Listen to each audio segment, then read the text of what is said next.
Dan tentu saja pertemuan hari ini sebagaimana undangan yang kami sampaikan, saya selaku anggota Dewan Perwakilan Daerah Republik Indonesia mewakili Sumatera Utara undang para pihak yang kami anggap bisa kami mendapatkan informasi dan penjelasan terkait dengan tugas dan kewenangan kami sebagai anggota DPD. Baru-baru ini pemerintah mengeluarkan kebijakan penyaluran bantuan sosial, pengalihan kenaikan harga BBM, kenaikan harga BBM yang kemudian para pihak yang terkait itu tentu saja dalam perspektif kita, tentu saja ada dinas sosial yang pasti punya data soal berapa banyak jumlah warga miskin yang ada di daerahnya. Juga ada kantor pos yang ditugaskan untuk menyalurkan bantuan tersebut kepada para penerima. Hal-hal yang berkembang, saya tentu saja minta kesediaan Pak Paling dan Pak Muji untuk menjelaskan di hadapan kami terkait dengan hal-hal sesuai dengan kewenangannya masing-masing. Sekedar gambaran terkait tentang inflasi terkait kenaikan harga BBM ini, pemerintah Provinsi Sumatera Utara sudah merencanakan ada semacam bantuan BLT yang akan diberikan nanti, tapi namun sampai hari ini belum tuntas. Pertama terkait tentang pengesahan anggaran kami yang masih verifikasi oleh Mendagri. Gambaran sudah selesai, tapi belum pengesahannya kami belum jelas. Namun untuk itu kami sudah ditugaskan oleh salah satu yang berkaitan dengan kenaikan BBM ini, kami juga dinas sosial diberi tugas membantu. Ada beberapa komponen direncanakan. Satu pertama untuk ojek online, itu akan kita berikan bantuan nanti selama 4 bulan sebanyak rencana 100.000 setiap bulannya. Yang kedua ojek pangkalan. Ojek pangkalan nanti kami akan mendatanya. Yang ketiga adalah penyandang disabilitas. Itu orang-orang yang mungkin secara fisik tidak punya kemampuan lagi untuk bagaimana dia berusaha, nanti ada bantuan juga. Yang keempat adalah lansia. Itulah yang ditugaskan kepada kami. Dan tukang beca, tukang beca khususnya yang bermotor ya. Bermotor. Itulah yang ditugaskan kepada kami. Namun untuk dinas lain itu ada juga, contoh Dinas Kelautan nanti akan mendata para nelayan. Itu nanti juga itu tugasnya Dinas Kelautan Provinsi mendata nelayan-nelayan yang ada di Sumatera Utara. Untuk koperasi nanti para UKM itu ada juga bantuannya. Jadi kami dibagi tugas seperti ini, masing-masing sesuai bidangnya. Itu juga nanti BMD ya, BMD juga ada, tapi komponennya kurang ini. Dalam minggu depan itu dimatangkan bersama dengan Dinas Kabupaten Sosial Kabupaten Kota. Itulah nanti kita, karena data penyandang ini semua kan disebar ke seluruh kabupaten kota. Juga kita mematangkannya, rencana tanggal risetnya kita akan rapat bersama OPD dan Dinas Sosial Kabupaten Kota yang dipimpin langsung nantinya oleh Bapak Sekda. Baik, ini rencana yang dilakukan oleh pemerintah Provinsi Sumatera Utara. Sebenarnya Pak Didi dari Kementerian juga sudah ada memberikan bantuan terkait tentang BBM ini. Namun jujur saja ini ada beberapa yang sudah kami catat, kami juga berkoordinasi apa saja yang sudah diberikan. Itu pertama BLT minyak goreng itu mulai bulan April, BLT BBM September sampai Oktober 150 yang diberikan kepada keluarga penerima manfaat itu di bulan September maupun Oktober. Jadi totalnya 300.000. Untuk BLT BBM ini seperti yang sudah diumumkan Mensos, totalnya 600, mungkin nanti 300 lagi kapan itu kementerian. Untuk bantuan dari kementerian ini Pak Dedi, kita tidak pernah dilibatkan ataupun dikasih tahu. Jadi terus terang saja kami buta terhadap ini. Tapi karena ada pertanyaan dari DPD, terpaksa kami tadi ada teman yang koordinasi ke Kemensos mencari data apa saja sih yang sudah diberi bantuan. Namun secara lisan ataupun tertulis itu tidak pernah disampaikan kepada dinas provinsi. Kalau kami boleh bercerita dari awal, pada saat pemerintah ingin menyesuaikan, kalau kita bahasanya bukan menaikkan, tapi menyesuaikan harga BBM itu kan langsung akan meluncurkan bantalan sebagai dampak dari penyesuaian BBM itu. Kalau nggak salah ada 3. Pertama adalah pemberian bantuan langsung tunai BLT BBM. Yang kedua adalah pemberian bantuan untuk pekerja upah di bawah 3,5 juta. Yang ketiga adalah dari alokasi daerah 2% seperti itu. Kebetulan PT Pos Indonesia sesuai dengan instruksi dari Kementerian Sosial diminta untuk menyalurkan yang bantuan langsung tunai BLT BBM. Itu ya Pak. Itu. Yang kedua nanti kami juga akan diminta untuk menyalurkan bantuan upah pekerja yang 3,5 juta untuk yang belum mempunyai rekening Pak. Jadi yang udah rekening dari Himbara.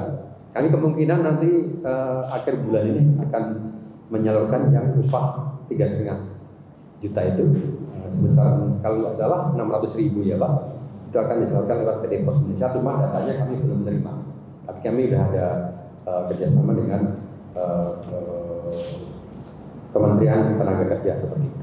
Nah, kembali ke BLT BBM Pak, kalau kami sampaikan, izin menyampaikan pertama dasar pelaksanaan kami sesuai dengan yang ada di sini adalah ada perjanjian kerjasama antara PT Pos Indonesia dengan Kementerian Sosial tanggal 31 Agustus nomor 168 perihal penyaluran bantuan langsung tunai bahan bakar minyak tahun 2022.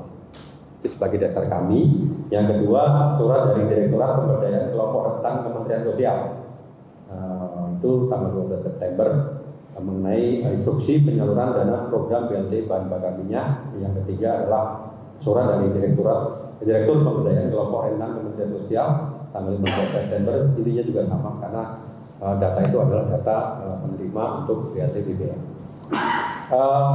Kalau melihat dari BLT BBM ini kan sebenarnya hampir sama dengan BLT sebelumnya ya Pak. Cuma ini kan ada BBM. Jadi untuk BLT BBM ini sesuai dengan yang disampaikan oleh Pak Dedi tadi, memang betul Pak akan disalurkan selama 4 bulan dengan per bulannya adalah 150.000 yang disalurkan selama 2 kali. Jadi yang penyaluran pertama kemarin di bulan September dan sampai dengan hari ini itu adalah untuk 2 bulan. Jadi sebesar 150.000 kali 2. Berarti 300.000 itu seperti itu. Nah, kemungkinan yang tahap berikutnya menurut informasi dari Kementerian Sosial akan disalurkan di awal bulan Desember Pak.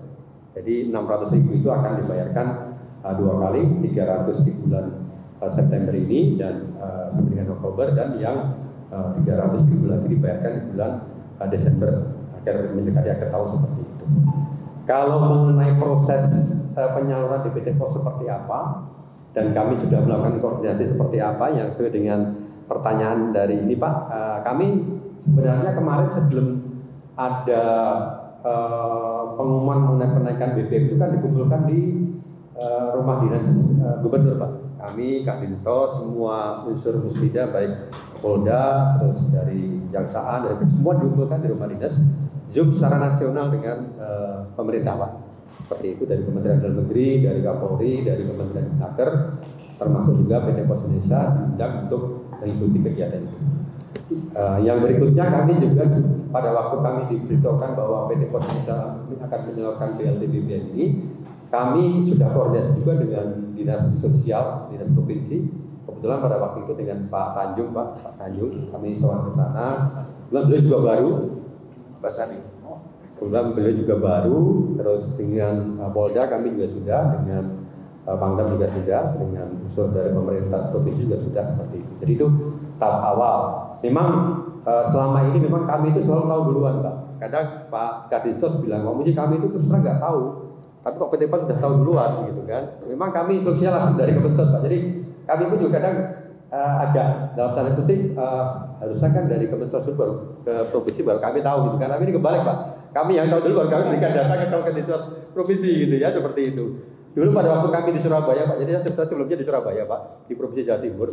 Memang selama ini selalu ada namanya TIKOR, Pak. Jadi tim koordinasi antara Dinsos dengan lintas provinsi itu selalu koordinasi gitu ya. Cuma kalau di sini kemarin kayaknya belum ada. Jadi kita selalu menyampaikan apa yang akan kita lakukan di situ seperti itu. Yang pertama kami mau sampaikan bahwa Dukcapil tidak ikut dalam penyiapan data BLT. Idealnya Dukcapil hanya diperlukan untuk verifikasi data penerima BLT apakah betul berada di Sumatera Utara gitu kira-kira. Cuma karena datanya sudah fix dari Jakarta sehingga tidak perlu mungkin diadakan verifikasi, atau memang sudah diverifikasi kita tidak tahu, karena untuk memverifikasi beberapa stakeholder berhak verifikasi sendiri karena sudah diberikan hak untuk mengakses data Dukcapil. Artinya dengan ketik NIK ketahuan bahwa itu betul orang Sumatera Utara. Untuk instansi tertentu barangkali pihak pos sudah bisa seperti itu. Tapi seperti kita dengar tadi ada kejadian bahwa ternyata orangnya misalnya sudah meninggal, orangnya sudah pindah, atau malah yang lebih ternyata orang mampu, bahkan ada yang PNS atau TNI Polri. Disitulah sebetulnya idealnya diperlukan verifikasi dan validasi data penerima manfaat ini sebelum dilakukan. Katakanlah kalau yang udahlah. Mungkin kita untuk skop Sumatera Utara, maaf cakap ini, tidak punya data miskin. Yang lokal Sumatera Utara, Pak Ketua. Yang kita punya itu hanya DTKS punya nasional. Harusnya idealnya DTKS punya nasional milik Sumatera Utara itu kita verifikasi dan jadikan data miskin Sumatera Utara. Kenyataannya DTKS itu kan masih banyak yang datanya tidak valid, tidak sesuai. Ketika dicek NIK-nya tidak ditemukan. Karena ketika didata di bawah, di desa dan kelurahan, ada beberapa yang menyebabkan data DTKS itu tidak valid. Yang pertama, ketika pendataan awal di desa, kelurahan, baru disampaikan ke Dinas Sosial Kabupaten Kota, NIK-nya itu salah ketik, salah input. Yang kedua mau cepat, yang penting ketik 16 angka, yang penting saudara itu masuk. Sehingga NIK-nya ada yang angkanya 1 semua, atau 0 semua. Harusnya yang itulah, kalau memang kita Sumatera Utara mau serius mengentaskan kemiskinan, supaya nampak siapa yang berkurang miskin itu, data awalnya harus valid. Sementara data awal kita hanya data DTKS dari Kementerian Sosial. Itu sebetulnya kita titiplah ke Dinas Sosial, mumpung abang anda kami ini sekarang di sana, supaya segeralah adalah data miskin Sumatera Utara. Sekarang tidak ada data miskin Sumatera Utara, yang ada hanya DTKS Sumatera Utara. Nah, kalau sudah ada data miskin Sumatera Utara, kita verifikasi sama-sama melalui kebenaran datanya ada di database Dukcapil, itu barangkali mendekati benar, walaupun tidak akan pernah dapat 100% data yang benar. Tapi setidaknya penyimpangan-penyimpangan data itu akan bisa kita minimalisir kalau kita punya data miskin lokal, tidak hanya DTKS itu. Memang undang-undang mensyaratkan data awalnya harus dari DTKS. Jadi DTKS itu kita ambil, kita validasi, kita verifikasi paling kurang verifikasi database dulu. Gak usah verifikasi faktual. Kalau verifikasi faktual sudah ceritakan tadi sama Bapak dari kantor pos, itu lebih apalagi ada lagi masalah. Jangankan verifikasi faktual, verifikasi database saja banyak masalahnya. Baru kita lanjut verifikasi faktual, sehingga kalau tadinya misalnya penerima manfaat itu 100, ya bisalah 95 dapat. Kalau sekarang akan susah dapat 95. Karena itu tadi, yang pertama verifikasi database-nya aja udah ketangkap ada yang tidak ditemukan orangnya, contohnya karena meninggal. Setelah verifikasi faktual, ada lagi orangnya ternyata tempat tinggalnya sudah tidak di tempat yang ada di database kemiskinan. Jadi kami Dukcapil hanya siap mendukung kalau diperlukan, karena kami sifatnya tidak menginjas ini miskin atau tidak ada hak Dukcapil seperti itu. Dukcapil hanya bisa membantu memverifikasi data penduduk, betul nggak dia berada di wilayah yang tersebut dengan biodata yang disebutkan. Jadi kita sering apa-apa kita bukakan barangkali harus melalui ketua DPD supaya ada data miskin Sumatera Utara. Itu sebetulnya betul. Saya paling geram saya karena tidak punya data miskin kita loh. Jadi dikatakan misalnya sekarang dibilang BPS kemiskinan Sumatera Utara 8%. Terus dibilang ini nanti turun 6%, siapa aja yang 2% itu dapat enggak? Enggak ada apa ketua. Nah ikut kita sekarang dari 8 dari 8,5, siapa orang yang 0,5% itu enggak dapat juga. Tapi kita yakin itu naik. Padahal ketika tanya siapa aja yang bertambah miskin 0,5% itu nggak dapat. Bagaimana supaya dapat? Kita harus punya data miskin Sumatera Utara. Lokal punya, jangan DTKS. Tapi DTKS itu tetap harus kita hargai karena itulah menurut undang-undang sebagai dasar untuk data miskin. Begitu ketua. Jadi terus terang aja kami berangkat dari itu, kita tahun depan akan mencoba membuat data miskin melalui aplikasi dan sudah saya nggak tahu anggarannya apakah sudah ditampung ya, sudah ditampung. Karena terus terang aja bola balik kita diminta oleh khususnya Bapeda terkait tentang data miskin ini Pak. Namun kalau sudah kita minta ke kabupaten kota berdasarkan DTKS, sulitnya bukan main. Untuk itulah berangkat dari itu kita mencoba mengusulkan nanti akan membuat data kemiskinan dan sudah ditampung. Alhamdulillah sudah ditampung. Mudah-mudahan tahun 2023 apa yang diresahkan oleh Pak Yanuarlin itu bisa kita wujudkan. Tentu pasti kami juga nanti akan mengikut sertakan catatan sipil selaku pemegang otoritas untuk validasi apa ini? Ya, NIK. Saya rasa itu Pak Dedi. Baik, Bapak-Bapak sekalian yang saya hormati, sebenarnya secara akumulasi dari beberapa rangkaian pertanyaan itu sudah bisa kami tampung lah ya, apa yang sesungguhnya ini kami dapatkan dari situ. Tapi barangkali satu kesimpulan awal dari itu, ini soal data miskin provinsi, dan ini saya kira memang harus menjadi penekanan lah ya. Apakah kemudian itu dikerjakan oleh kabupaten kota terintegrasi dengan provinsi dan lain sebagainya. Memang belakangan agak aneh saya kira, semuanya diimpor dari Jakarta semuanya ke bawah, dan kita di bawah hanya tinggal menerima saja. Ini jumlahnya, ini tinggal dieksekusi gitu. Dan barangkali apa yang perlu kita harapkan untuk daerah ini punya otoritas yang besar dengan semangat otonomi dan semangat desentralisasi. Saya menangkap belakangan justru malah makin sentralisasi. Jadi lebih paham pula kantor pos sekarang ini semua datanya ada sama mereka. Dengan di daerah gitu. Ini yang saya kira penting harus diingatkan ya. Pertama selalu menanyakan, Pak, mau kami diberikan data PNBA penerima BLT. Sebenarnya kami sangat ingin memberikan, Pak. Cuma dari Kemensos mengatakan bahwa jangan sekali-sekali memberikan data sebelum ada izin dari kami. Nah, atau otomatis kami nggak berani, Pak. Jadi setiap ada permintaan seperti itu kami hanya minta supaya mereka menyurat ke Kemensos.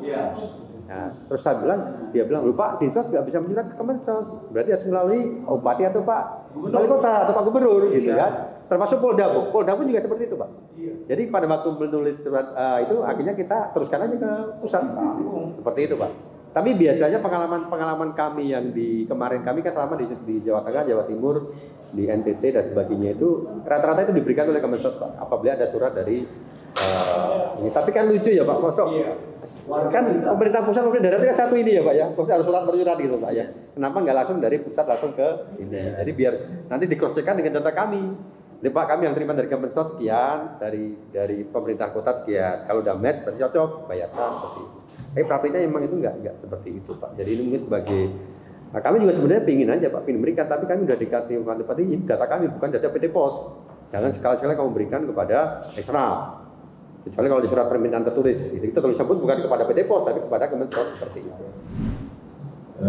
Langsung saja ya. Ada beberapa pertanyaan, tapi sudah jawab dengan Bapak. Jadi ada terkait ini dari Pak, masalah kota, artinya BLT dari informasi yang kita dapat ternyata BLT tidak pakai data nasional. Nah ternyata bisa jadi masyarakat atau kalau masyarakat pengen mengajukan nih memang wilayah BLT, apakah ada kuotanya dari Kemudian tadi kan Bapak menyampaikan dari Dinsos bahwasanya akan ada disabilitas dan sebagainya, ya Pak.